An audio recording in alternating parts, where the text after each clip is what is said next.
Bismillahirrahmanirrahim. Assalamualaikum warahmatullahi wabarakatuh. Hamdan kasiran thayyiban mubarakan fi raditu billahi rabba wa bislami dina wa bi Muhammadin nabiyya wa rasulah. Rabbi shrahli wa yassirli amri wa hlul 'uqdatam min lisani yafqahu qawli.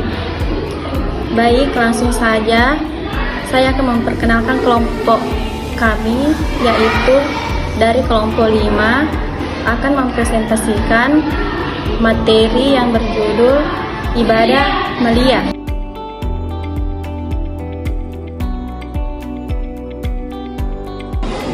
Ibadah harta yang bisa dilakukan kapan saja dengan jumlah berapa saja adalah infak sedekah. Allah Subhanahu wa taala menjanjikan pelipat gandaan bagi mereka yang berinfak sedekah di jalan Allah, menolong sesama, menyantuni fakir, miskin dan yatim piatu, mendanai dakwah atau syiar Islam dan sebagainya. Adapun beberapa rumusan masalah dari materi ibadah amaliyah, yaitu pengertian ibadah amaliyah, apa saja macam-macam ibadah amaliyah, bagaimana urgensi ibadah amaliyah, apa saja hikmah menjalankan. Baik, saya akan menjelaskan pengertian ibadah amaliyah. Ibadah amaliyah adalah bentuk ibadah yang berkaitan dengan harta benda, yaitu pengeluaran sebagian harta untuk kepentingan yang diperintahkan oleh syariat Islam. Maliyah berasal dari kata bahasa Arab mal, yaitu artinya harta. Jadi ibadah maliyah mencakup segala bentuk pengabdian kita kepada Allah Subhanahu wa taala yang dilakukan melalui pengeluaran atau pengelolaan harta sesuai dengan syariat Islam. Bagian B, macam-macam ibadah maliyah. 1. Zakat. Zakat adalah kewajiban mengeluarkan sebagian harta tertentu yang telah mencapai nisab dan haul, batas minimal dan jangka waktu 1 tahun, untuk diberikan kepada golongan yang berhak menerimanya. Contoh, seseorang memiliki harta simpanan sebesar 100 juta selama 1 tahun, maka ia wajib mengeluarkan zakat sebesar 2,5%, yaitu 2.500.000, dan diberikan kepada fakir miskin atau golongan lain yang berhak. Dan yang kedua, infak. Infak adalah mengeluarkan harta di jalan Allah tanpa ada batasan jumlah dan waktu tertentu, dan tidak harus mencapai nisab. Infak bisa bersifat wajib maupun sunnah. Contohnya, seorang muslim memberikan uang 100.000 setiap Jumat untuk pembangunan masjid di lingkungan rumahnya. Ini termasuk infak sunnah.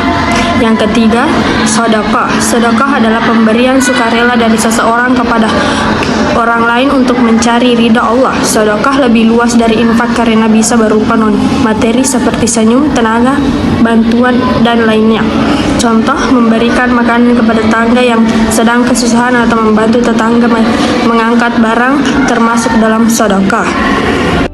Yang keempat adalah wakaf. Wakaf adalah menahan harta yang bisa dimanfaatkan tanpa menghabiskan zatnya dan disedekahkan untuk kepentingan umum atau keagamaan secara permanen. Contohnya, seseorang mewakafkan sebidang tanah untuk didirikan masjid. Tanahnya tidak boleh dijual, tapi manfaatnya terus digunakan untuk ibadah umat. Yang kelima, fidyah. Fidyah adalah denda berupa pemberian makanan kepada fakir miskin yang harus dibayar oleh orang yang tidak mampu berpuasa Ramadan karena alasan yang dibenarkan syariat, seperti sakit permanen atau usia lanjut. Contohnya, seorang lansia yang tidak mampu berpuasa Ramadan selama 30 hari membayar fidyah dengan memberi makan 30 orang miskin 1 hari per orang, atau senilai harga makanan pokok per hari.